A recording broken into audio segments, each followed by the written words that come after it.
We are mentally enslaved. We enslaved to brands. We enslaved to like a Benz symbol. We enslaved to chains. And that's all been programmed into us. When we born artists. We born free. And then we held down by society's perception of us. We just don't want to be in.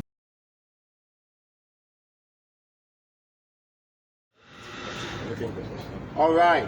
I guess we can get. Yeah, here we go.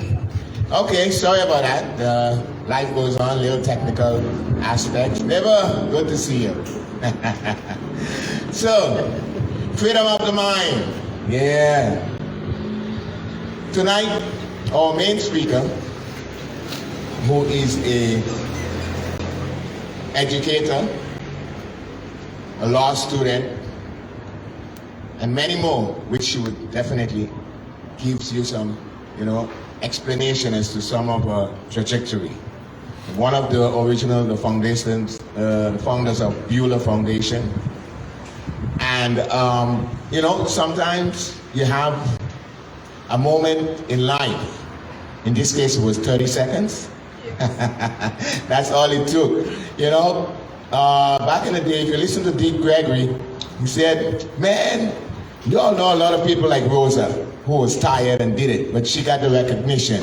Rosa, I'm relating to the ancestor Rosa Parks, who was just tired that day and she decided to sit at the front of the bus, And those are the things, what history would have to say, where and how we put this one into perspective.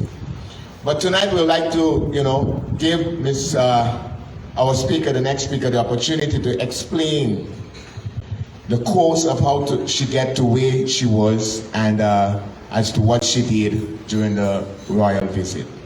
And she was going to go down the line in many different things, and you all will get the opportunity to ask questions.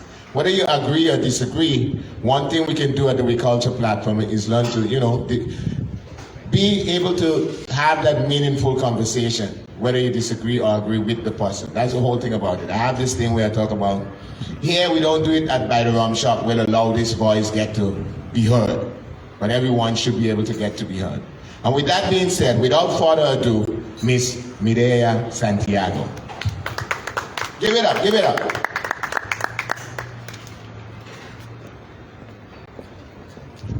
Thank you so much, Mr. Richardson, Sonny. Good evening. How's everybody feeling? Good. Nice? Okay. So yes, Giselle, Bianca, Mireya Santiago, those were the names, are the names that I was given at birth. I was born in Curaçao, my mother from St. Martin, my father from Bonaire, hence the last name Santiago. My mother is Phillips, by the way. And at the age of 6, my mother took us on a vacation to Holland. And I stayed there for 29 years. Hell of a vacation. That was a long vacation. But the main thing is that when you change from cultures at the age of 6, you're not prepared for what you are going to encounter there. So the first couple of weeks, the children there thought that I was very interesting, exotic, and they would touch my hair. They would caress my skin. But within a couple of weeks, they were pinching me, they were pulling my hair, they were pushing me, they were calling me names. And my Dutch wasn't even that good. I mean, I'm only 6 years old, you understand? So what I did was the second best thing that I knew that I could do. I beat them up. I beat them up, and I never regretted that. But as I grew older, and especially the boys grew stronger, I learned that I had to find a next way to express myself. And that became my words. And the words have been and stayed with me till today. And it's become very handy now that I'm a law student. But that is the way that a lot of the things that we encounter, a lot of the structures that we are living in, they are packaged in words. And you can see that when you read the laws, they will have the laws so cryptically formulated that you have to read it a couple of times and then some in order to understand what they are saying. And that is, I think, my strong suit at this moment, is that the fact that I grew up in Holland since the age of 6, it meant that Dutch became my first language. It was so that I had to learn Papiamento, and I wanted to learn it ever since I came back on vacation when I was 14, and I couldn't understand what my grandmother was saying. She was speaking Papiamento, and the only thing I knew was like, bon dia, bon tardi, bon noite, minota papi papiamento bom.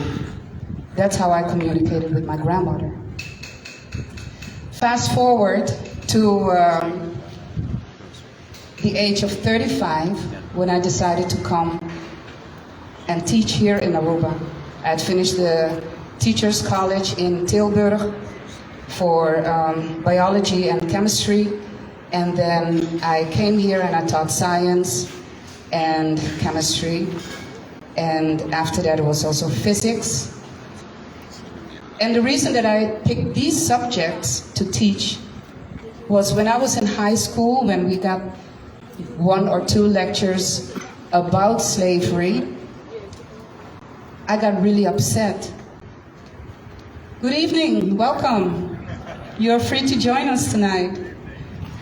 We're having a community get-together, so feel free to sit and have some snacks, drinks. You're welcome. So when I was in high school in Holland, and they were talking about teaching us about slavery, I became very upset because the only perspective that they gave me was that my ancestors were willingly enslaved. There was never a rebellion. There was never an uprising, and they just accepted that for so many years, for hundreds of years. So I walked out of that classroom and I felt anger. I was angry with my own ancestors because I believed what they told me. They're the teachers, right? They know better. And so I think it was like the next day, one of my peers in school told me like, yeah, your ancestors were so stupid. They would have, they would let them be enslaved for so long.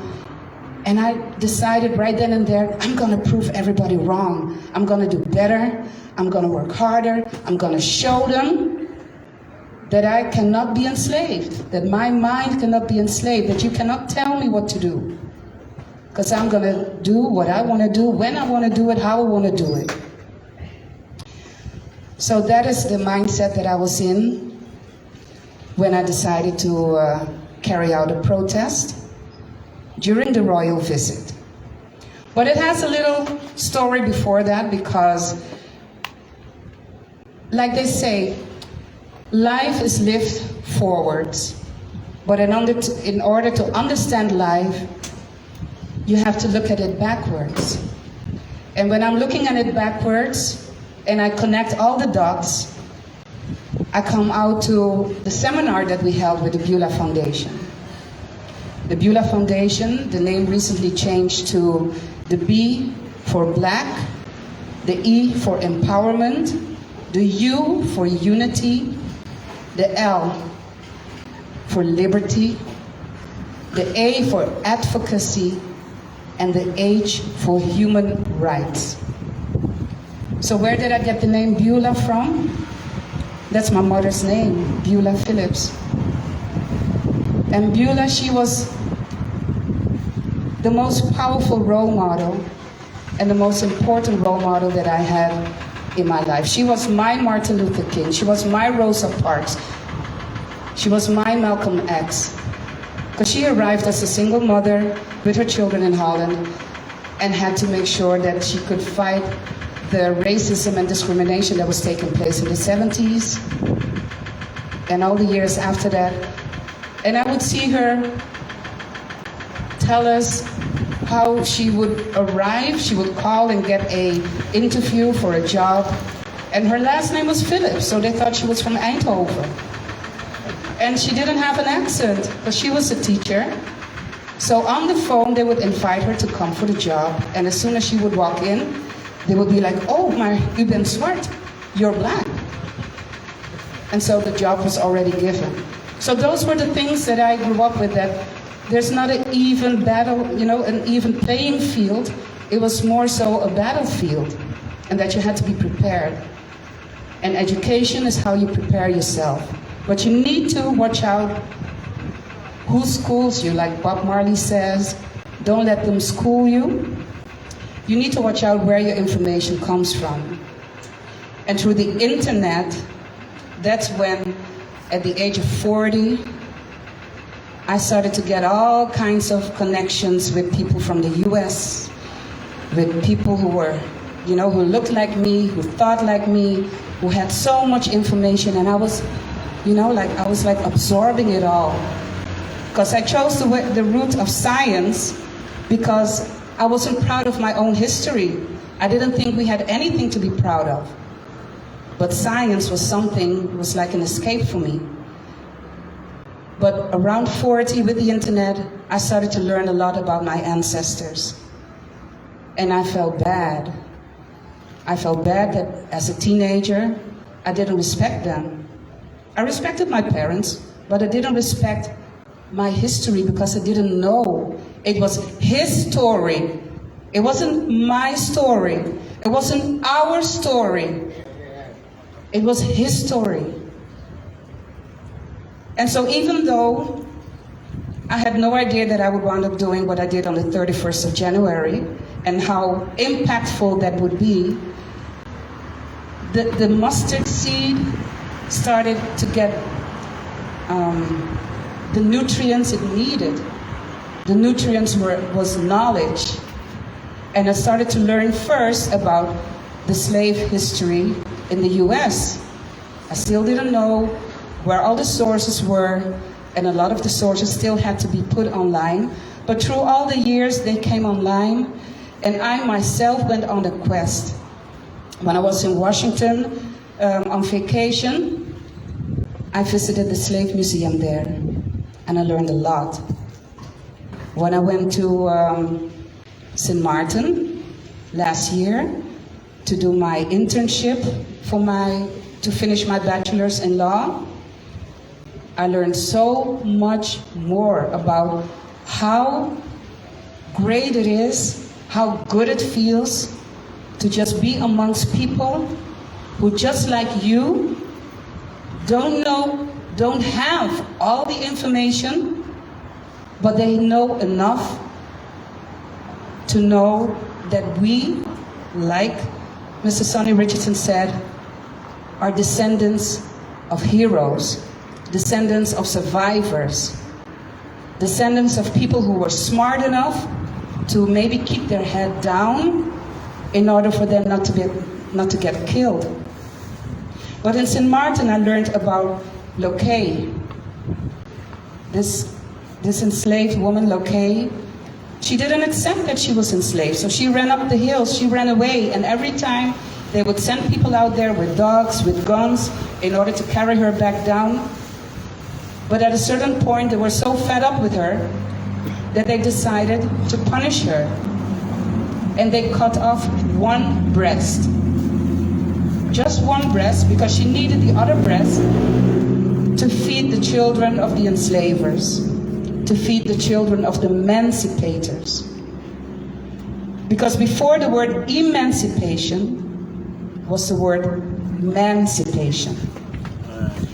Man as in human, CIP is for cargo, and Asian, that's of course, that it's a verb.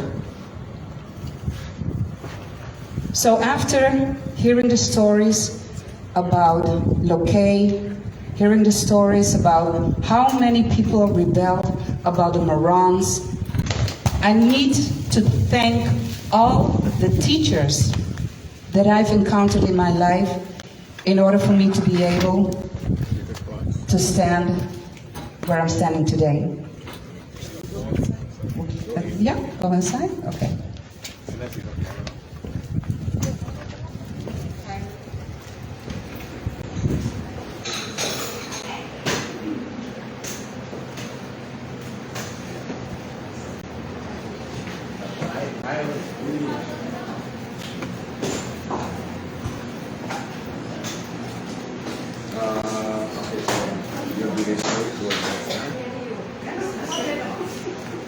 was wondering, folks, if you could cooperate and move that side, we have more space and then she would speak for the Thank you.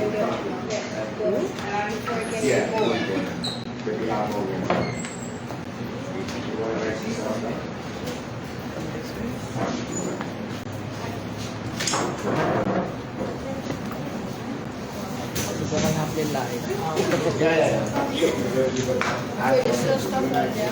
Is there stuff?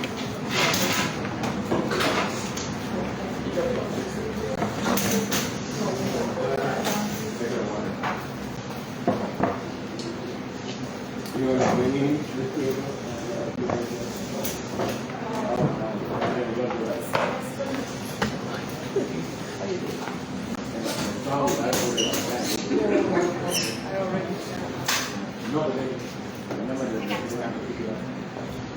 What's this stuff?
You can put in something from the computer. Please wait on it up.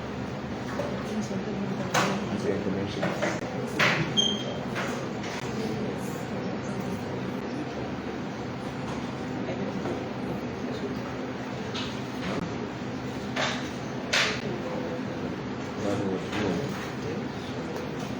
Were you able to save? Yeah, it's on. Yeah, that is. It's still running. It's still running. Yeah, real life. And then the first part is saved on the I'm gonna link them.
Yeah.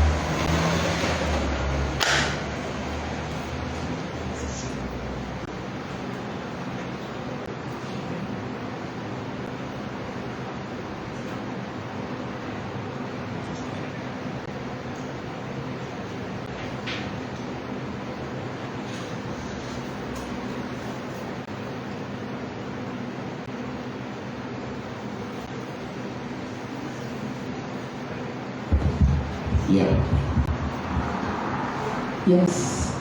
Okay. So we got blessed with some rain just now.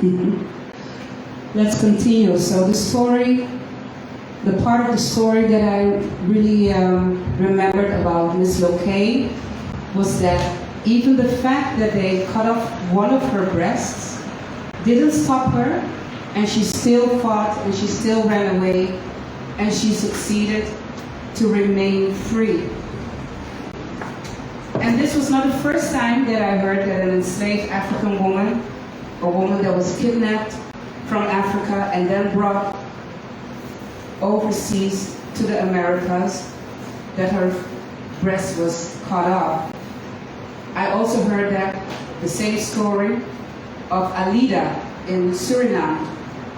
So this was just like a regular practice that they used in order to punish the ones that did not want to submit to the oppression. And so, like I said, you live life forwards, but you understand it backwards. So all these experiences, the fact that on the 30th of June, I was one of the participants in the slave commemoration in St. Martin, and I heard the beautiful song, the very touchy gospel, "Oh Freedom," and literally the words, "Before I'll be a slave, I'll be buried in my grave." Imagine if I had heard that at the age of 14, 15, that I knew from that age on already that my ancestors had pride, that my ancestors were fighters, that my ancestors were heroes. So if I go back to the 2nd of December, the 2nd of December is the day that I received my bachelor diploma for the Bachelor of Laws. And I didn't pick the date, but I did send in to my teachers the text that I wanted them to recite at the moment that I would get my diploma. I wanted them to dedicate my diploma to my ancestors. Once more, I didn't pick the date. The other students organized it and they picked the 2nd of December, which is the International Day of Abolishment of Slavery. Another dot. So on the 16th of December, I received an email with an invitation to a special college, a special class at the University of Aruba. And during the Christmas vacation, I was contemplating, like, am I going to continue with my studies? The master's that I'm doing right now, it's very hard. It's my youngest son's last year at home. You know, instead of spending time with him, I'm sitting at the table and studying.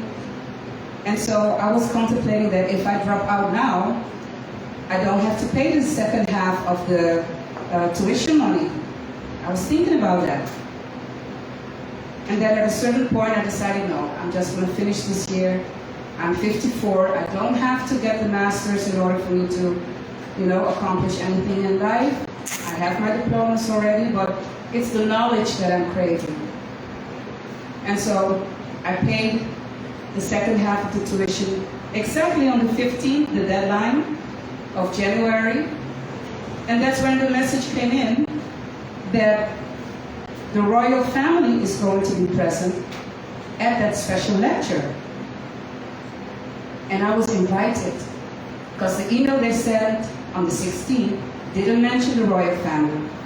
And I had replied, I was like, oh yeah, sounds sounds like something nice. I mean, the special lecture, why not? And so I had replied immediately, and that landed me on the list of the 20 invitees of the law faculty, 20 students from the first till the master's that were allowed to be there, to be present.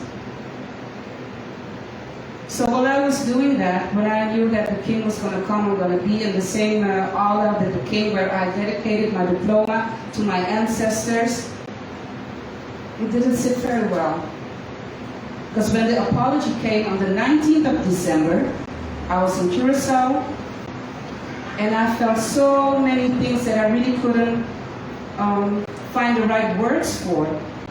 Kind of like emotional turmoil, like, this is not what we need. We don't need just a verbal apology. They taught me at the University of Aruba that everything has to be put in a law. If you want to get reparations, you have to have the law that says that slavery was a crime against humanity. Then you have legal grounds in order for you to go to court and get reparations, whether it's for an individual, whether it's for the entire community, whether it's for a country, that doesn't even matter. The law has to be there. And so when I saw that, I went to one of the TV shows in Curacao. I told him I want to respond to the apology from Premier Mark Rutte. Because what he's saying, what he's doing, it's not enough. They thought I was crazy. I really think they thought that I was crazy, but they let me speak. And I told them, listen, the 19th of December is the birthday of the firstborn son of Willem de Zwijger, the father of the fatherland, the forefather of King Willem-Alexander. If they had put it on the 18th, a Sunday, a lot more people would have been able to attend. But they put it on a Monday. And the kids in Curacao were still going to school. So a lot of things didn't sit well. And even the fact that they had moved it up, while the report, Ketenen van het Verleden, Chains of the Past, actually said that no, we recommend that the apology is issued on the 1st of July, 2023. But again, I'm telling you, you live life forwards, but you understand it backwards. So I started to realize why the apology was put up to December, after I heard that the royal family was going to visit the 6 islands.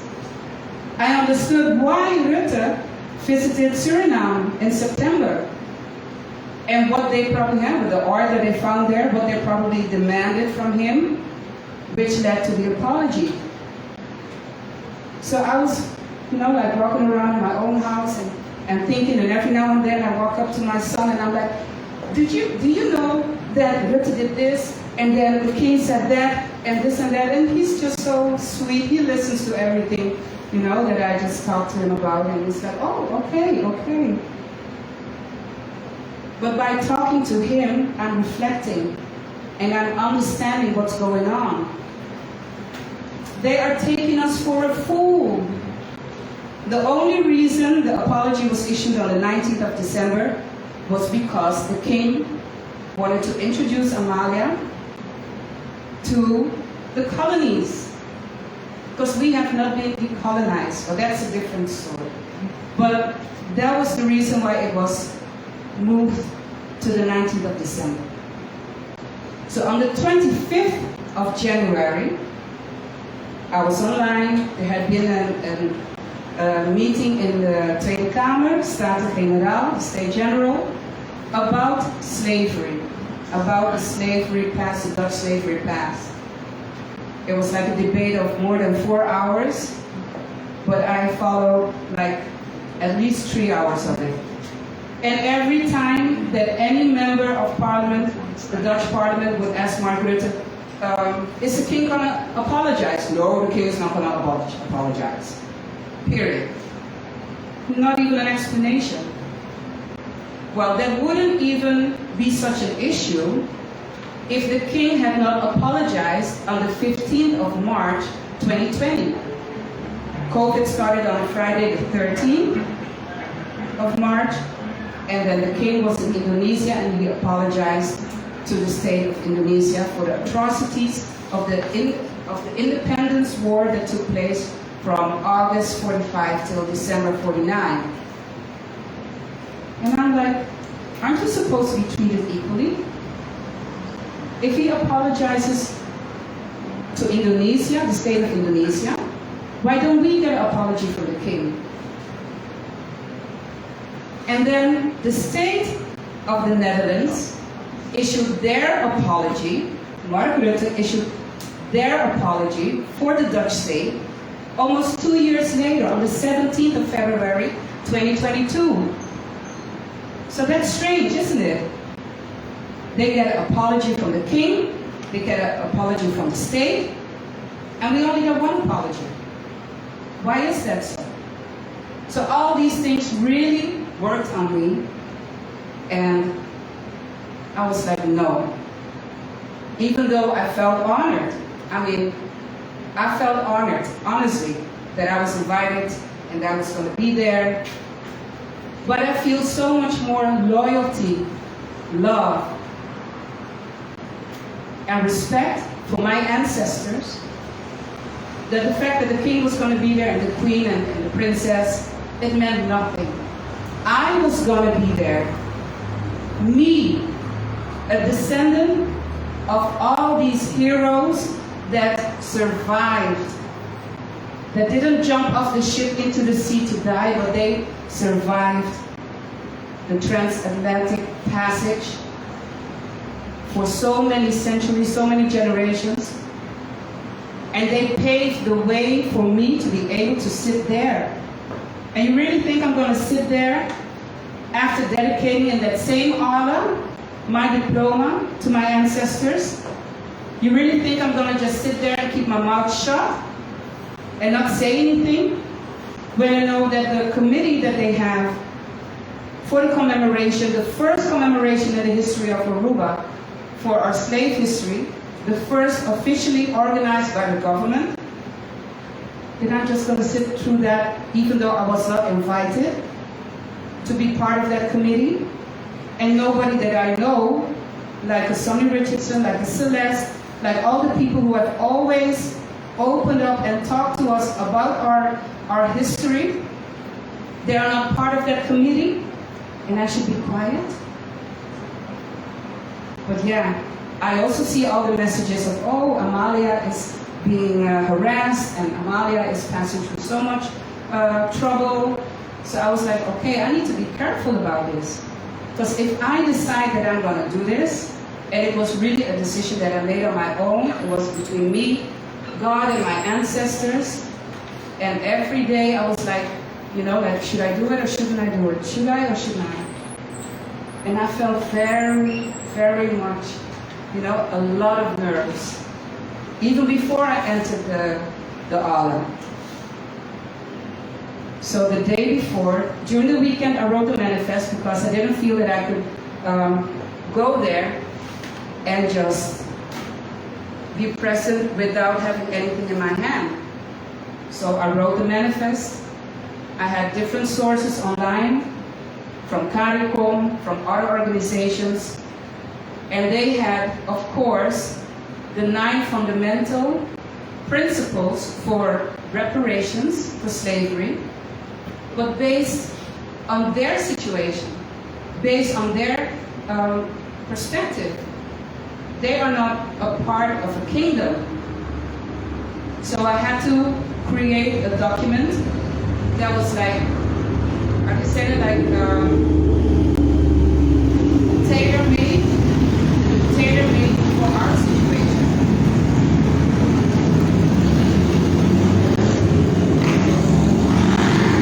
And at this point, I really need to thank a couple of heroes, angels that came into my life that brought me the knowledge that I needed in order for me to be able to write this.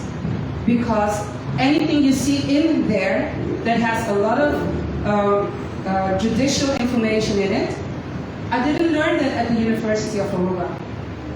I didn't get taught about this at the University of Aruba.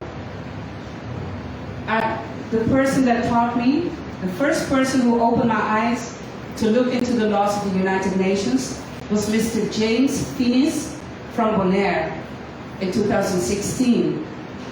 I was a member of the MEP party, and we went to the first Congress that they organized there. And he started talking about, yes, United Nations Charter. And I'm like, charter? A plane? You know, I had no idea. I wasn't studying law at that time still, so I was like, charter, so look up charter. And Article 73, And I'm like, Article 73, okay. But that was the first time that I heard about the United Nations and what they can do for us. How they can make us, empower us, for us to get the funds that we need in order for us to be able to give our children the education that we need. In order for organizations like We Culture, yes, Rancho, Fundación Blanco Papiamento, those type of organizations that are typically for our people, for our culture, in order for them to have the funds to be able to carry out their work. So it was James Fiennes, and then in 2021, somebody called me, "Are you Mireille Santiago?" And I'm like, "Yeah." We're looking for somebody in Aruba who wants to help us, with the awareness, to bring awareness to the people here in Aruba about Article 73. I was like, hey, I heard that before. And that was Denicio Bryson, the lawyer from St. Martin. He came from St. Martin into my house and he started to educate me about Article 73. And the only reason why he kept on telling me everything was because he literally said to me, "Young lady, you are asking the right questions." Because when they tell you something that you've never heard of before, and you just say yes, "Oh, okay, nice, oh yes, is that so?" Then the other party will know that you're not really interested. But I was asking, but why?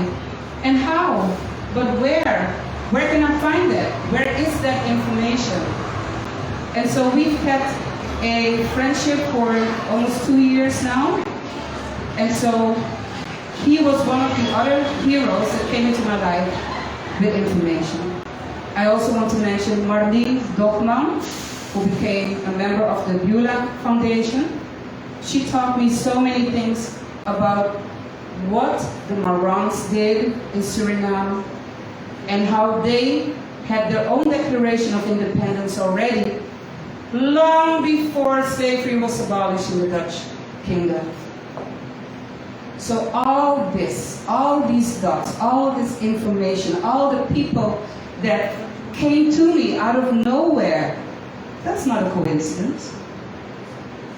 My mother used to always say that coincidence is a synonym for God's work when He wants to remain anonymous.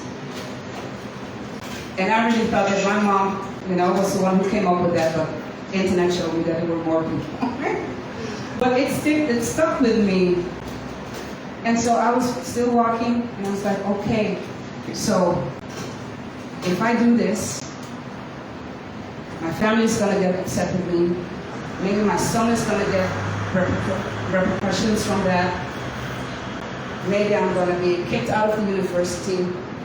Maybe a lot of people here in Aruba are going to get upset with me. So if I do it, I have to make sure and be sure that I'm doing it for myself. Because you cannot depend on the opinion of other people when you feel that, you feel in your gut that you have to do something. When you feel that it isn't a coincidence that you were in that room, that you were going to be in that room. So the night before, that's when I decided that I was going to sing a song, because when you sing, who feels intimidated when somebody sings, right? Who feels offended when somebody sings? Of course, you can sing all kinds of, atrocities, but I was going to sing a gospel. I had to think about my own safety. A friend of mine from St. Martin, she was the first one that I told about this, and I sent her the manifest. She's also a law student. So she told me, but what about your safety? It's the king. There's going to be national security there. There's going to be a lot of people, police, press, everything. So you have to take care of yourself first. And that's when I decided to call the leader of my political party, Pueblo Promen, Michael Williams. And I told him, listen, maybe you don't like what I'm going to tell you right now, what I'm going to do, what I'm planning to do, but tomorrow I was invited, blah, blah, blah, blah, manifest, etc., etc. And he was, yes, yes, finally somebody's going to do something. He wasn't in Aruba, he was in Suriname. So he was like, yes, finally, yes, go, bro. I bet you 100%. And I was like, yeah, but what about the other people in our party? Maybe they don't agree. We're not going to tell you anything. This is something that needs to be done. I back you up 100%. And I'm like, yeah, but what if they take me into, to the police station or something? Don't worry. There will be a lawyer there. I'll take care of that. Yeah, and what if they actually, physically take me or something, or maybe people get so upset? Because I'm not a hero. I'm a mother, I'm a grandmother, I'm a teacher. I'm not a hero. But I felt that I had to do this to respect my elders, my ancestors. And so he told me, don't worry, I'm going to make sure that there's 2 people outside. If it gets really bad, they will show up. If everything stays nice and cool, you won't even know they're there. And so that was like my safety package that I had. So in St. Martin, during the commemoration of emancipation on the 30th of June 2022, the choir was wearing red and white, and I was told to wear red and white. I actually went out to buy things in order for me to have red and white. And so I wore red and white. Everybody was wearing red and white, so that's where the colors came from. So I decided the day before, I'm going to wear red and white. I had the red dress, I had my white vesture, and so that's how I went about it. I went through my phone, I found a video of the song, Oh Freedom, and that lady sang it so nice and in such a high tone, I actually had to go 1 octave longer, because I was like, I'm not going to be able to do that. But all the while, I still was giving myself the opportunity to back out. I was like, if I don't feel safe, if I don't feel that I can do it, then I'm just, nobody knows I'm going to do this, so I can still back out. Just Michael Williams and my friend St. Martin, I can back out. So I was walking to the university on my heels, my dress, my white vest, and I was like, they're going to stop me at the door, they're going to stop me at the door. I'm wearing red and white. They told us during the briefing we're not supposed to wear bright colors. I'm wearing red and white, they're going to stop me. Everybody was like, hi, so I could just walk on through. I was like, okay, first base. And then I went to sit there. Like 20 minutes later, the king, the queen, the princess, they entered, and we were instructed about that. Like on the 27th of January, you don't speak to the king unless spoken to. You don't take pictures. You cannot hand them anything unless they see something in your hand and they ask for it. So we were instructed. And even the quiz that was prepared, I was specifically instructed to not bring anything out about the quiz, about the entire lecture. They know that I'm a politician, so they instructed me to not say anything about what was happening inside there. And I said, yeah, okay, no problem. But that doesn't mean that I can't talk about what I did. You understand? So I have gone through all the laws. Article 112, Section 3 of the Constitution, the Aruban Constitution, says you have freedom of expression. Not just speech, expression. Expression is broader than just speech. So I can sing. It also says that if 2 people want to protest, they have to ask permission. But it was only me. So I didn't have to ask permission. And so I had planned that right after the introduction, I was going to stand up and hold up the Pan-African flag and start to sing. And then they would let me sing, finish the song. I wasn't going to sing for a long time. It was 45 seconds. And then I was going to hand this to the king. I also had a copy for the governor. I was sitting next to the state secretary. And so I had 3 copies. But you all know that I didn't even get to sit in there for 30 seconds after I stood up. I have to tell you, I really start to feel the shivers that I had back. But the thing is, before the introduction started, I texted my son, hey, your mom is going to protest. I couldn't tell him earlier because he even had an exam that day and I didn't want to mess it up. So I told her, hey, your mom is going to protest during the special lecture. Ah, okay, good luck, Mom. So that was that. The introduction started, it finished, so the people are gonna, switch places. I stood up, my knees were shaking, my heart was all the way here in my throat, and I sat back down. I just couldn't do it. I couldn't do it. And I started thinking, and my hands were shaking, and I was like, I need to answer the questions that were being asked via Kahoot. We had to answer, and it would, appear on the board, but I couldn't do it. And I knew there were 4 questions. And I'm a teacher, I don't want to interrupt people. So I gave myself a second chance. I was like, okay, maybe after the first question, but at the latest, after the second question. So after the second question, man, I said, dit is een protest. I put the flag up, I had my shoes off to connect to Mother Earth, and I started to sing, oh, freedom, oh, freedom, oh, freedom, come over me, 'cause before I'll be a slave, I'll be buried in my grave and go home to my Lord and be free.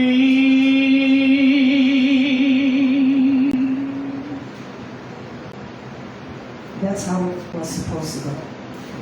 And I'm very happy, very thankful that We Culture has given me this opportunity, because I didn't expect the amount of response that I would get. I couldn't even think further than just the protest. But the amount of reactions or response that I got, it was amazing. Not the first 24 hours. My family was very quiet. My oldest brother, he called me, and I know he doesn't mind if I say it. He called me and said, yeah, why did you have to go and do that? You could have done it somewhere else. You could have, like Santiago, it's our name too. And I was like, yeah, but this is what I felt. I felt that I had to do it. And so there was a lot of chit-chat going on within the chat group, and I'm not in the chat group because I really want to concentrate on my studies. I'm not in a lot of chat groups. So I heard some things, and then one by one, people started to reach out to me. They were starting to tell me like, oh, sister, oh my gosh, I'm so happy you did this. And I'm like, oh, okay. But I really, it was just me, my ancestors, God, and the King. I wanted to have, this gospel from 1863. I wanted to go straight into his ear without anybody else, taking this and then giving it to him. Because sound and songs, they create very, very strong memories. And I know that. I teach biology, chemistry, physics. I know that. I know that a song will hit you harder than just words. So I felt compelled that it had to be a song. And so till this day, I feel so grateful that I chose to carry it out the way that I did. Then I started to get, the first report was from Ade. He ran after me. The Secret Service took me out of the aula, and he was like holding my arm. The reason that I dug down was I had to get my shoes. I was like, no, I want my shoes. So then they thought that I was going to maybe get a gun or something, so they started to carry me out. And then when we got out of the aula, I told him, my protest is gone, it's done now, you can let me go. He was like, yes, yeah, no, that was it. Okay, so he let me go. I put on my shoes, still shaking. And then when, I was escorted out of the university, off the territory of the university, I had to give my name, all my data. He took my picture. For 1 second, I thought, but then I decided no, so I did smile.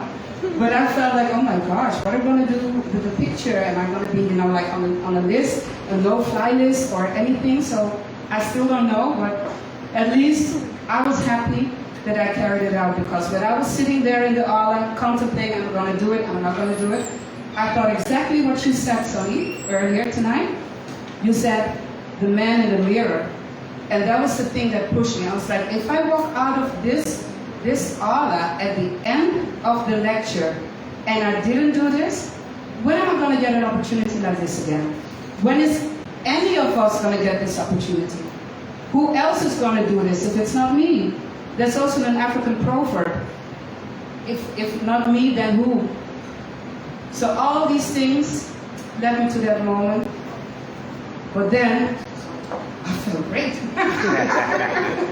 I got out of there safe, and I was calling Michael Williams like, where's Pintiquada Ora? Where's Pintiquada Ora? So Pintiquada Ora came, they took my interview, I said everything about the article that I'm invoking my right to self-expression. And yes, it's been like a whirlwind after that. I'm being flown to Curacao to give a lecture. I'm being flown to St. Martin for a lecture. I've been invited to go and speak in Holland. So, and people, invited me for podcasts, for interviews, NPOA, which is something really big. The VARA was talking about me. Even one blonde lady that has a talk show in Holland. They had a white woman say why I did what I did. That's okay. They couldn't find a black woman, I think. But the main reason was that I had to get 3 points across. First, the king has to apologize because we deserve an equal treatment. If Indonesia gets an apology from the king and the Dutch state, then we get an apology from the king and the Dutch state. If you need a law that says that slavery was a crime against humanity in order for you to get reparations, then we need to get that law. I'm not going to rest until we get that law. And I hope that all of you are also going to come up and say that, okay, we need that law. And then the third thing is reparations. It will not be easy. But look at how long it took for slavery to get abolished.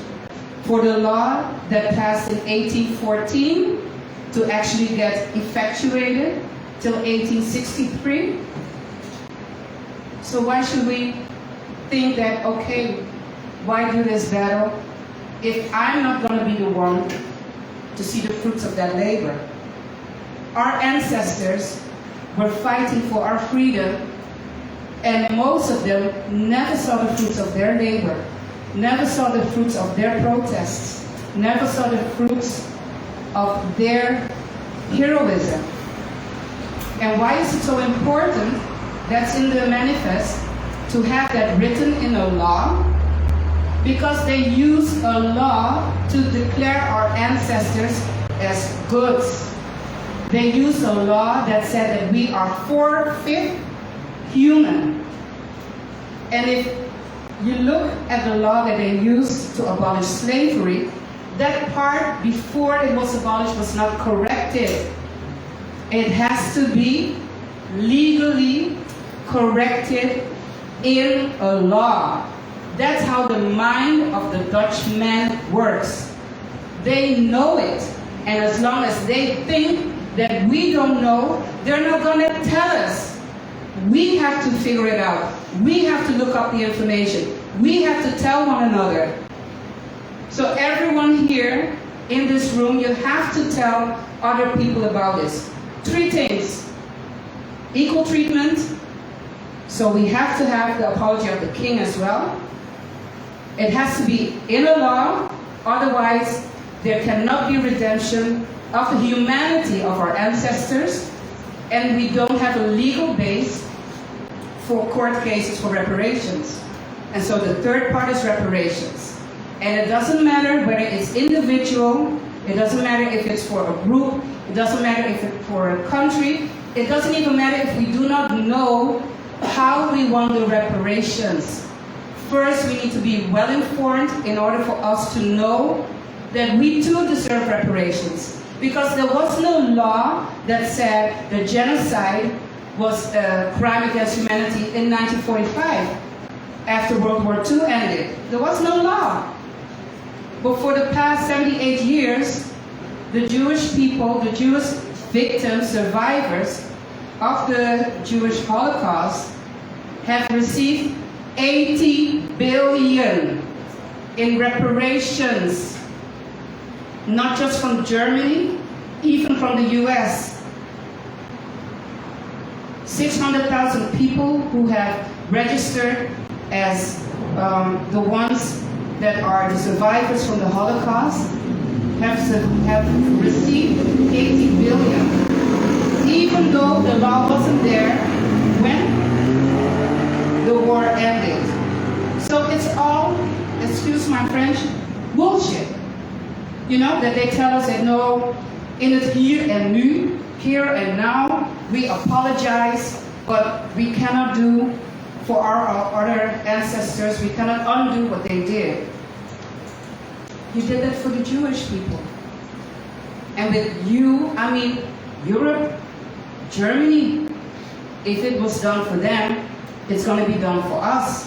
The only thing we need to do is make sure that we don't give up. And then you have the people who say, yeah, but it's so long ago, you know. Why should we even bother? It's never going to happen. Anything that was ever accomplished in life was never accomplished by naysayers. So we don't have to listen to them. We have to look at the front runners. We have to be the front runners. We have to support the front runners. That's the way you get change about. That's how you bring about change. Do you understand? So don't worry about the outcome, just worry about today. We live right now, we live with our minds on the future, and then future generations,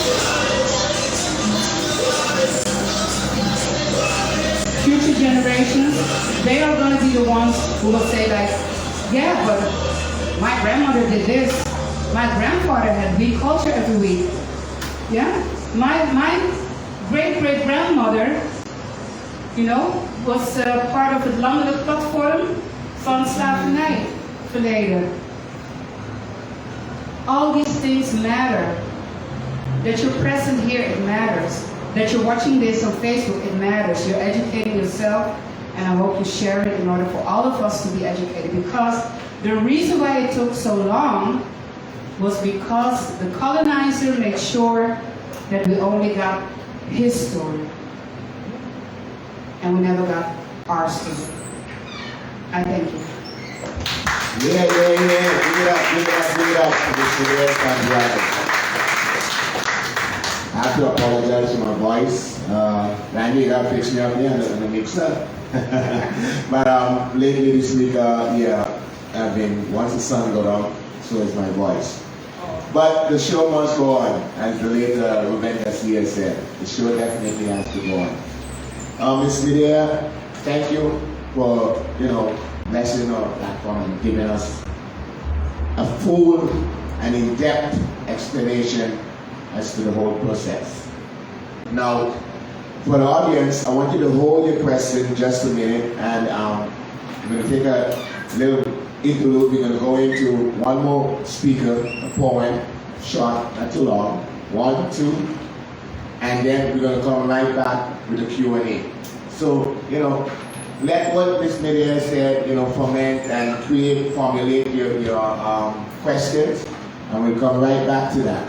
So without further ado, as we continue, I would like to call Ms. Ruthie to bless us on the stage and read something for us, and then we'll dive right into it. Thank you. Give it up for Ruthie.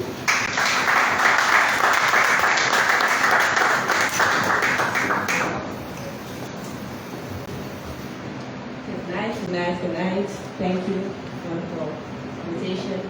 Thank you, Celeste, Sunny, Deepak, for having me tonight. First of all, sorry that I was late.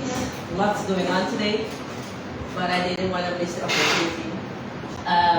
Whenever February comes around, everybody's like, why do you celebrate Black History Month?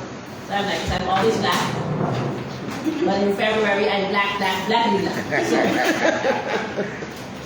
until we don't feel that we're equal and there's no need anymore for Black History Month, you will always see me up in here celebrating Black History. In honor of that, I wrote a poem. Yes, unlock the poem.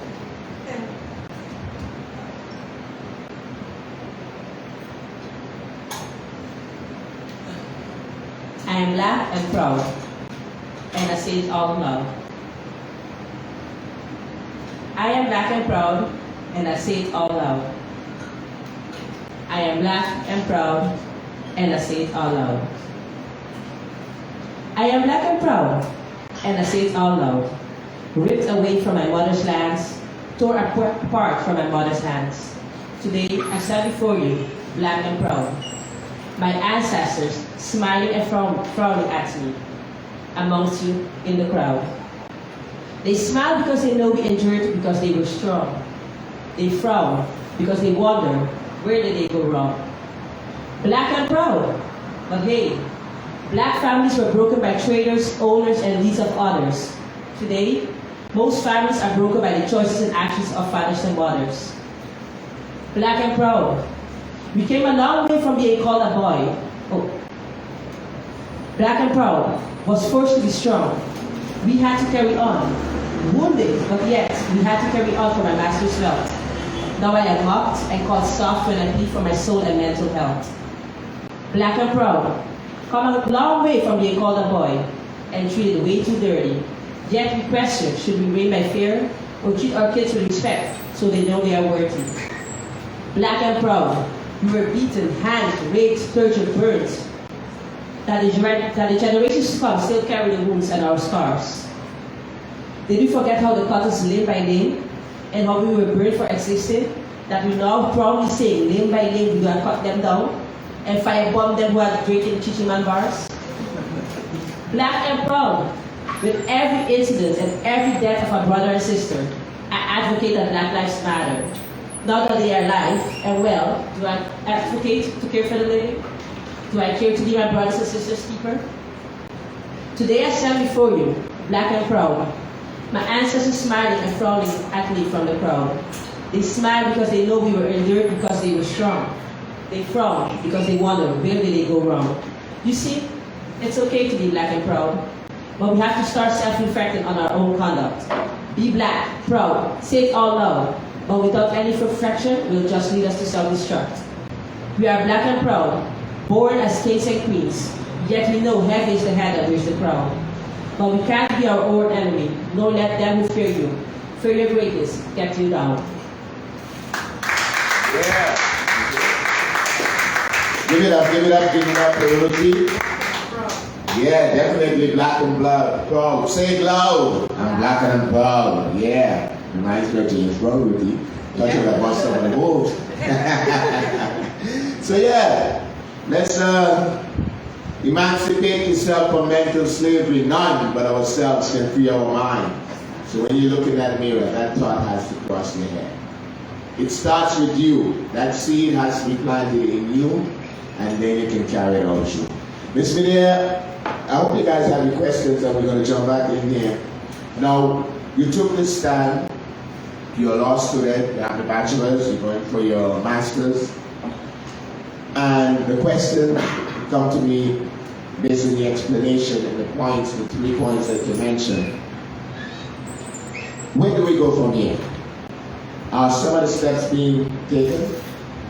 I think we're now in a phase where we are really working on educating everyone, to getting the points across, to getting the facts known within the general public, because that is so necessary in order for you to be able to make that decision, like yes, I want to be part of the struggle. I want to be one of the people who's going to fight for this. But the education part is busy right now. The fact that you've recorded it, I asked before, did you record it? Because it has to be documented, it has to be recorded. So people can learn about this at their own pace. Because you cannot force anybody to be, to be ready to join the struggle at the moment that you are already there. I couldn't have done this 10 years ago because I needed all the people, all the heroes that came with information and education to me for me to be able to carry out this part.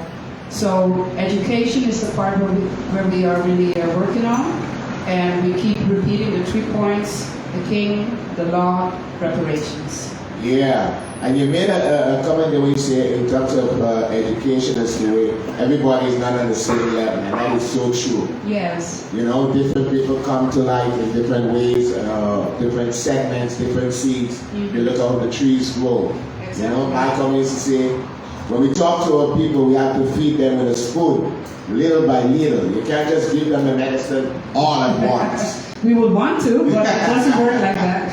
Yeah, so with that being said, by show of hands, if anyone has a question out there.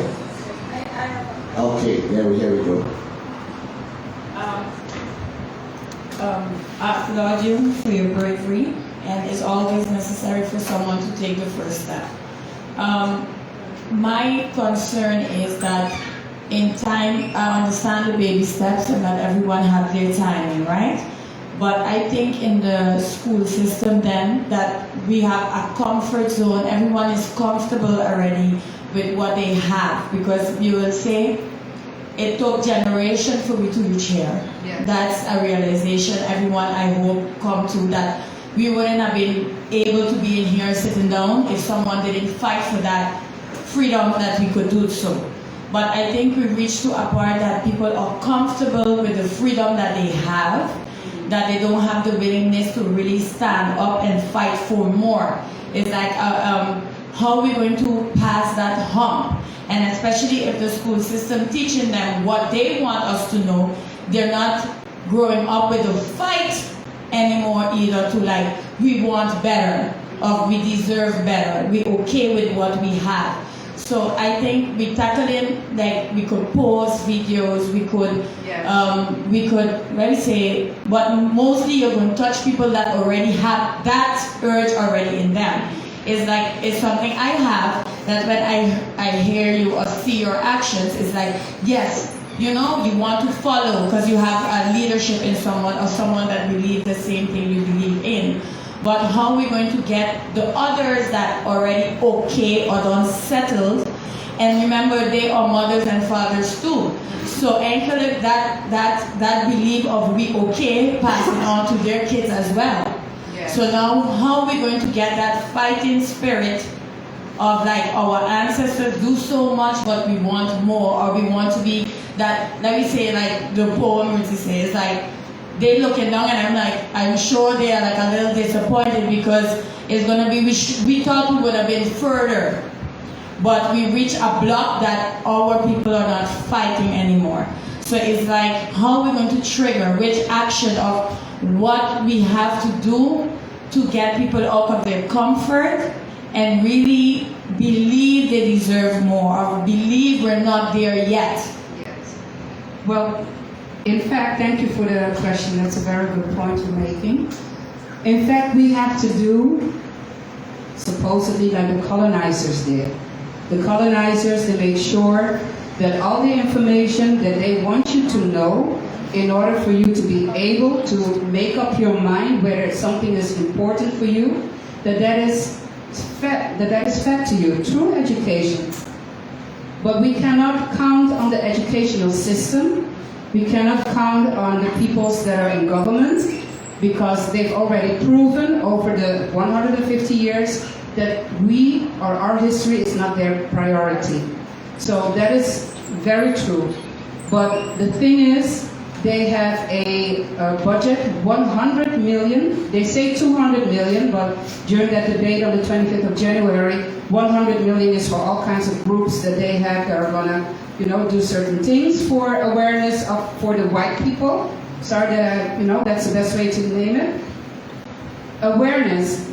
There's awareness necessary for our people, but the bigger part is awareness of the people that have no clue, have not lived through the consequences, the effects of slavery. So we cannot depend on the school system, so we have to educate ourselves. And we have to, with ourselves, I mean our own people, write stories, short stories, long stories, poets, you know, start your own podcast. If you have a TikTok channel, I see so many people talking about slavery. I'm learning things on TikTok about our history. You know, something that really stuck with me was, for example, the fact that if somebody was to perish on the boat and it was an African, they would cut the ears, put them in the pocket, throw the body overboard. Because these ears, they had to have both of them, were like their tickets to get their insurance coverage when they reach the other side. I am sure that when you tell anybody those type of things, when that information comes to you, it's gonna do something with you. I was in Curacao in December, and my aunts, they are 74 and 84. And every time their niece comes over with all her blackness and you know, and everything, they're like, oh, okay, there she goes again. But they are always interested to learn. And then my aunt, the one, Bernice from 84, she said that, you know, they never taught us these things. Nobody ever taught us anything. And my mom didn't tell me anything. And my father didn't tell me anything. Because it wasn't something that we were taught to talk about. Talking about some things that happen that are painful, that are traumatic, it's something that you have to learn to do, to have the courage to even start talking about it. So we have writers, we have storytellers in our communities. We have people who organize these type of evenings. And so we can educate each other, we document it, and we make sure we share it, because I really believe that through the internet, we've accomplished things like, you know, the abolishment of Black Pete. And the United Nations had to speak up. They came with a report in 2015, and then they spinned it and said that, yes, they decided that, you know, the people are now ready and whatnot. No, they had a deadline. They had a deadline for 2020. The Black Pete caricature had to be removed from any and every public place. We had a talk with the director of culture here in Aruba in 2020, and we told them, listen, this was the last year. It's not going to happen anymore because it has to be abolished. No, it was in 2019, so we were talking to them in December 2019 and telling them that the United Nations, they have decided, and so they have to follow because they are a member of the United Nations. And Holland, if there's ever a strategy you have to use to get the government to do something, you have to expose them to the United Nations. They're very sensitive for that because they don't want to lose face for the rest of the world. They want to seem like, yes, we are the ones that are so, liberal. But any information that you can get out to the United Nations, that's what you need to do. So we do it ourselves, and we use United Nations, because a war is never won if you attack from one front. You always have to win it by attacking from multiple sides. Yeah, you know, Harriet Tubman said, and I'm paraphrasing, I have freed many slaves, and I could have freed thousands more. If only they knew they were slaves. Yes. So we go back to the mindset. Yes. And from here on, it is time for us to teach our story, as Mireya alluded to earlier, not his story. You know? Professor James Smalls says, I'm paraphrasing again, I listen to so much of these things and I'll just put them in my own words, you know, so don't say, it's not a quote. He says, if you know your history, it will get rid of the mystery.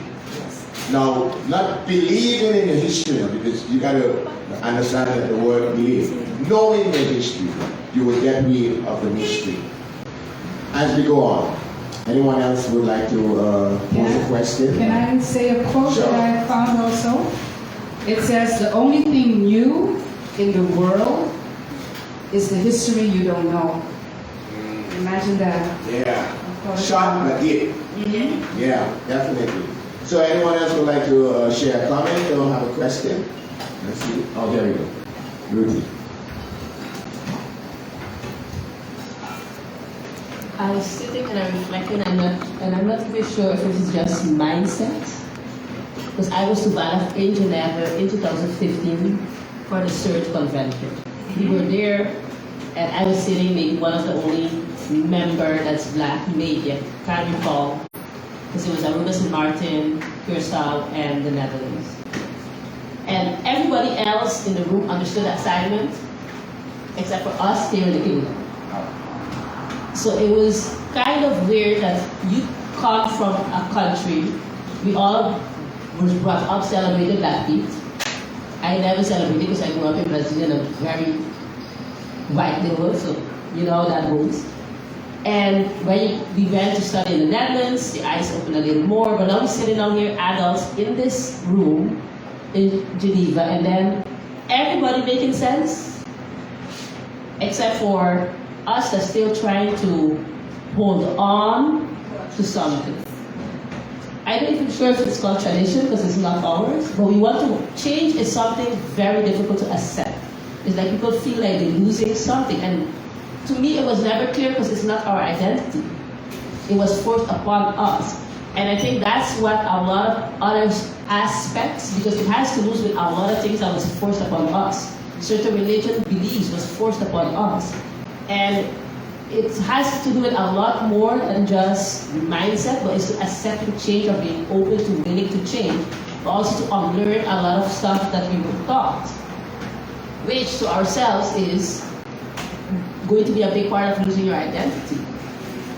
And I think that that is one of the most scariest part, because we are so far away from home, generations to come, and then how are we going to create that identity back for ourselves? If us as Black people at times, we condone or we let a lot of things slide, or we say, well, you too loud for that person. Or we ourselves just stigmatize ourselves because of other beliefs that came upon us. So I think it has a lot to do with, before you just remove everything from a person, build that identity, know who you are, be who you are, who our ancestors were, and start changing the narrative from back to front instead of just depicting on a person and leaving them empty.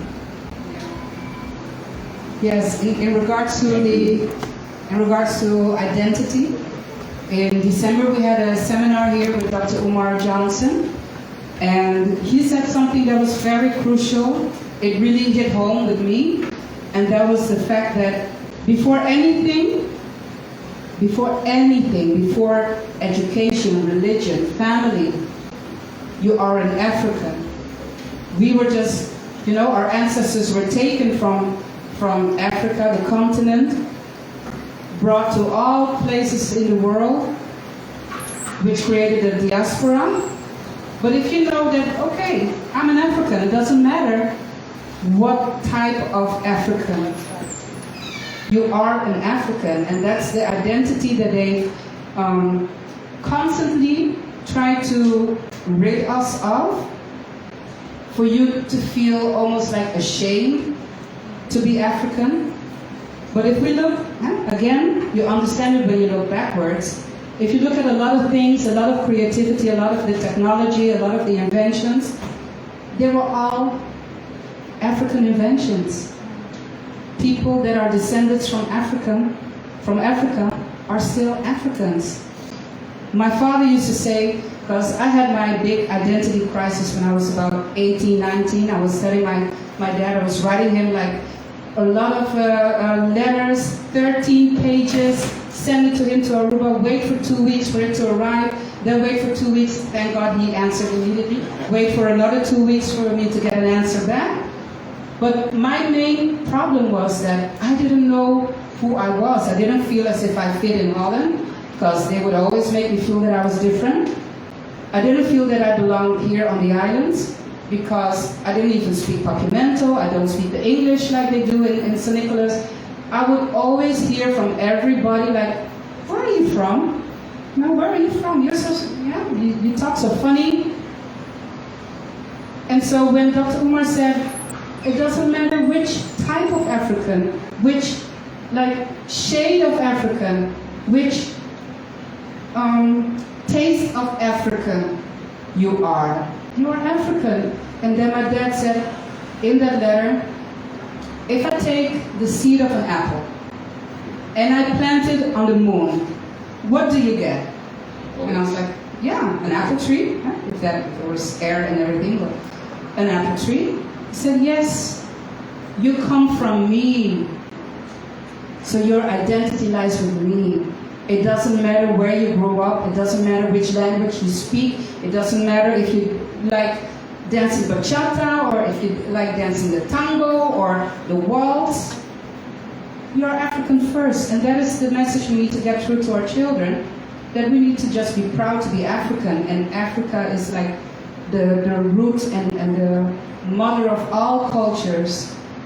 And that is the information that we need to have. We need to go back to the time before slavery, of the Moors that brought hygiene to Europe, that brought fashion even to Europe. There are so many people, so many histories that are even whitewashed that we don't even know about. Which one was the one, there was another, I think, a knight? Yes, a knight, a Dutch knight. His name was Morian. And I used to learn the song when I was in Holland. Moriaantje, zo zwart als roet, ging eens wandelen zonder hoed. That was like a children's song. But Morian was a Dutch knight. He was like a conqueror. He went to England and he conquered a lot of things there. The walls that they have in London, that covers the city of London, was built by a black knight or emperor. And we don't know that. So as you know, we just have to keep excavating and getting all the knowledge out there and just keep sharing. And I can tell you it's a beautiful journey, and I think when our children start to walk that path and learn about their history, it's going to have an impact, and then their identity will fall into place. Like I said, know your history. It would get rid of the mystery. Yeah, so we have one more here. Maybe wants to give a comment. Thank you for sharing. My name is Sabella Jackson. I'm very fortunate to be here today. I'm on in Aruba. I recently, after 47 years, moved back. Wow. Welcome back. 47 years in the Netherlands. So, about our story. I think it's very crucial that we realize that our African story, our African influence on world history, it didn't start with slavery.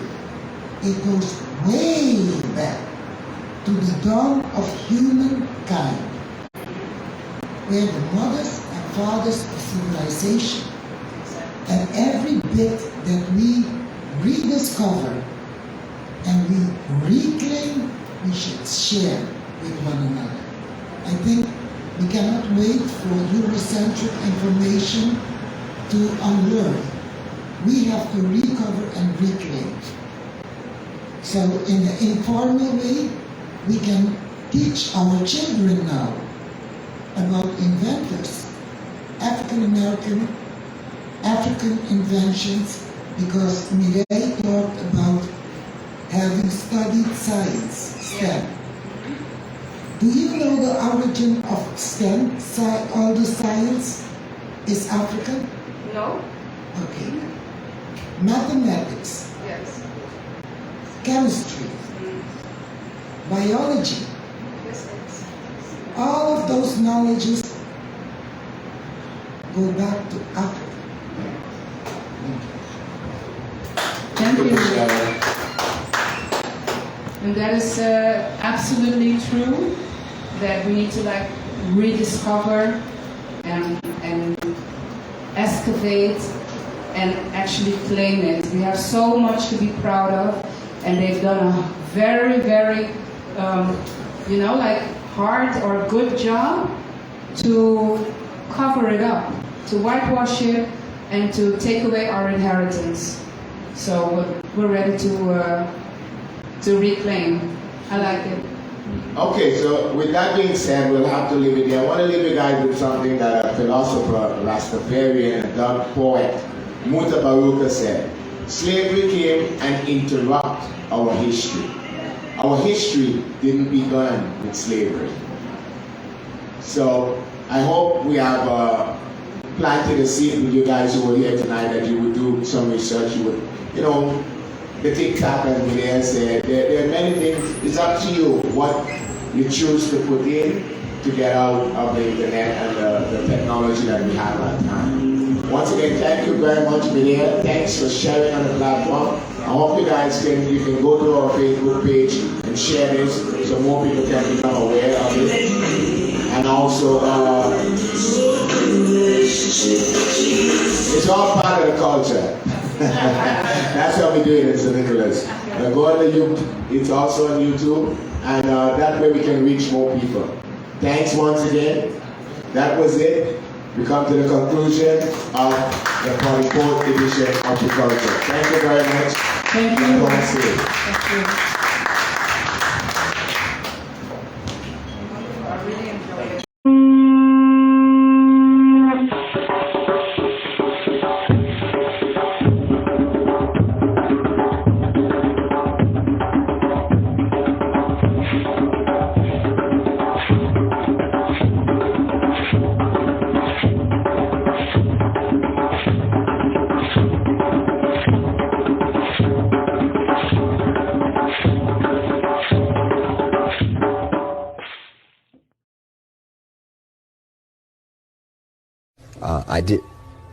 I had to get freed from the mentality of being a slave. That's not to equate myself with the same situations that we suffered coming to this country, but everything is relative. If you are owned, you are owned. If you can't do everything that you want to do, if there's a ceiling and you're not allowed to go as high as you can go, you are in fact a slave.